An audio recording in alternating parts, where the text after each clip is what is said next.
जय हिंद, नमस्कार, वंदे मातरम। मैं अंकित पटेल एक बार पुनः आप सभी का इस वीडियो में स्वागत करता हूं। यह वीडियो लाभ हानि से संबंधित है और लाभ हानि के अंतर्गत हम लोग टाइप नंबर 11 की बात कर रहे हैं।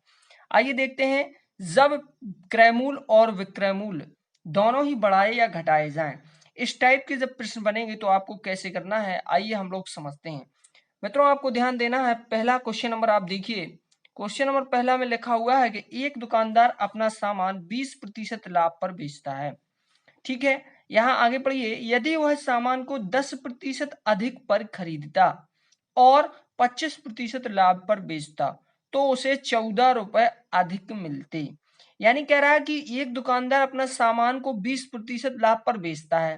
इतनी बात पहला ये लाइन आपको याद रखनी है। आगे आप ध्यान दीजिए, लिखा हुआ है कि यदि वह सामान को 10% अधिक पर खरीदता और 25% लाभ पर बेचता तो उसे 14 रुपए अधिक मिलते। यानी अगर वो 10% अधिक पर खरीदता और 25% लाभ पर बेचता तो पहले की तुलना में उसे 14 रुपए अधिक मिलते। तो सामान का क्रय मूल्य ज्ञात कीजिए। ऐसे प्रश्न को करने के लिए आपको जो प्रश्न में कहा जा रहा है बस वही करते जाना है, आपका प्रश्न हो जाएगा। देखिएगा, इस यहाँ पर हमसे प्रश्न में क्या कहा गया है। एक दुकानदार अपना सामान 20% लाभ पर बेचता है। मान लीजिए कि जो दुकानदार है वो अपना जो सामान है वो 100 इकाई यानी 100 रुपए में वो क्या कर रहा है, अपना सामान खरीद रहा है। अब यहाँ ध्यान दीजिए, ये मैं लिख रहा हूं कि क्रय मूल्य, यानी उसने 100 रुपए में खरीदा होगा कोई सामान। अब 20% लाभ पर वो क्या कर रहा है, सामान को बेच रहा है। यानी इस पर कितने प्रतिशत लाभ ले रहा है, वो 20% का लाभ ले रहा है।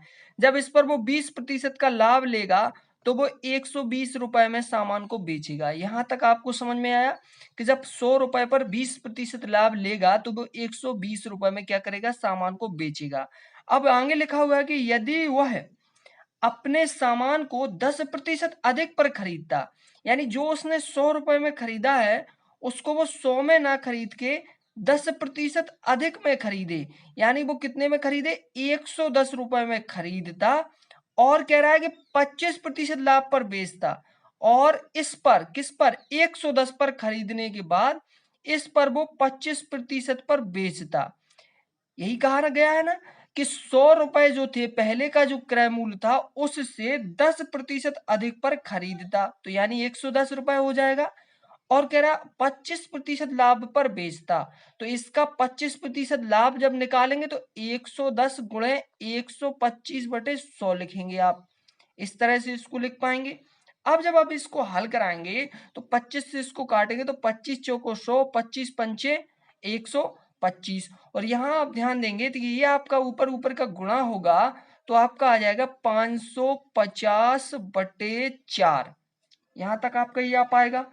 अगर आप इतना समझ पाए और इतना कर पाए तो मैं समझता हूं कि आपका आसान भी हो जाएगा।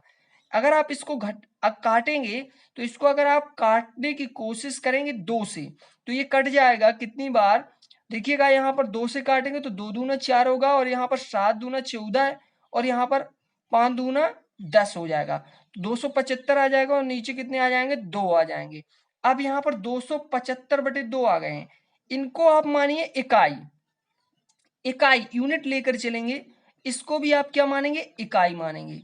अब आपको क्या कहा गया है कि ये जो हमने यहाँ इतने में बेचा है और जो इतने में बेचा है इन दोनों में 14 रुपए अधिक है।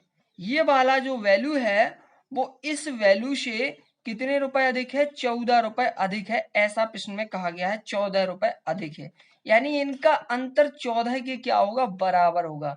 इन दोनों का अंतर 14 के बराबर होगा। तो आप यहां पर करेंगे क्या, आप यहां पर इन दोनों का अंतर निकालेंगे, किसका, 275 बटे 2 माइनस कितना लिखा हुआ है, 120, 120। यहां पर आप ऐसा कोष्टक लगा के लिखेंगे इकाई और बराबर करा देंगे कितने के, 14 रुपए की, 14 रुपए की बराबर करा देंगे। इसको आप सॉल्व कराइएगा, तो इसको आप सॉल्व कराएंगे तो 275 माइनस यहाँ पर 1 मानेंगे और लासा लेके जब इसको हल कराएंगे तो 240 बटे 2 इकाई, यहाँ पर कितना आएगा, इकाई आएगा। यहाँ पर आप समझती जाइएगा कि किस प्रकार से हल कराना है। ऊपर जब आप घटाएंगे तो मैं समझता हूं कि जब आप ऊपर घटाएंगे तो आपका कितना बचना चाहिए, 35 बचेगा। कितना बचेगा, 35 बचेगा। बचेगा ना। यहाँ पर 40 है, यहाँ पर 75 है, तो आप जब इसको घटाएंगे तो आपका निश्चित रूप से 35 बचना चाहिए। और नीचे कितना है, 2 इकाई। ये 35/2 इकाई बराबर आया है आपका 14 रुपए। तो अगर आपसे पूछा जाए कि बताइए कि एक इकाई कितने के बराबर होगा, एक इकाई कितने के बराबर होगा, ये प्रश्न आपसे किया जाए तो आप कहेंगे कि एक इकाई जो होगा वो बराबर होगा 14 गुणे 2/35 के। इस प्रकार से आप इसको कर पाएंगे, यानी ये उल्टा हो जाएगा। ये जो आया आपका एक इकाई का मान आ चुका है, आप इसको हल करा लीजिए था। तो 7 से इसको काटिए तो 7 दूनी 14 और 7 पना 35। तो यहाँ पर ये एक इकाई का जो मान है, एक यूनिट का जो मान है, वो कितने के बराबर आ गया, वो आ गया 4/2 दूना 4, 4/5 के बराबर आ गया। लेकिन हमको निकालना है क्या, क्रयमूल्य। और क्रयमूल्य सबसे पहले हमने लेट्स यानी माना कितना हुआ था, तो हमने माना था 100 इकाई। तो हमें 100 इकाई का मान चाहिए, कितने इकाई का, 100 इकाई का मान चाहिए। तो यहाँ पर हम एक इकाई का जब हम मान मालूम कर चुके हैं, तो हमें लगता है कि 100 इकाई का मान निकालने में आपको समस्या नहीं होनी चाहिए। तो 100 इकाई जो आएगा वो आपका आ जाएगा 4/5 गुणे 100। 100 से गुणा करा दिए, तो यहाँ पर ये काटेंगे तो 5 एकम 5 और यहाँ पर ये 20 बार कट जाएगा। तो यहाँ पर 20 और 4 का गुणा कराएंगे तो आएगा 80 रुपए। यानी 100 इकाई का मतलब था क्या, तो 100 इकाई का मतलब था क्रय मूल्य यानी कि सीपी। तो सीपी का मान आपका 80 रुपए निकल के आया। तो चूंकि यहाँ पर जो वैल्यू थी, ये वाला जो मान था वो भिन्न के रूप में आया है, इसलिए थोड़ी प्रोसेस लेंदी हुई है। अन्यथा केस में जब यहाँ पर वैल्यू बहुत ही सिंपल आती है तब ये बहुत ही आसानी से आप कर सकते हैं। यहाँ पर आपको इतना लंबा करने की जरूरत भी नहीं पड़ेगी आपका। लेकिन सवाल इसी तरह से लगाना चाहिए, क्योंकि ये जैसा कह रहा है हमने उसी तरह से लगाया हुआ है। तो आशा करते हैं आपको अगर वीडियो पसंद आया हो, चैनल पर पहली बार विजिट कर रहे हो तो आप सभी से विनम्र निवेदन है कि चैनल को सब्सक्राइब करना ना भूलें। और ये सभी प्रकार के इस टाइप के जितने भी प्रकार के प्रश्न हैं आप उनको कर पाएंगे। चैनल को सब्सक्राइब जरूर करें, और यदि आपने चैनल को सब्सक्राइब किया हो तो बहुत बहुत धन्यवाद। पास में बेल आइकन यानी घंटी के निशान को जरूर दबाएं। घंटी के निशान को दबाने से आपके पास समस्त वीडियो के नोटिफिकेशन पहुंचते रहते हैं। Thanks for watching. Thank you.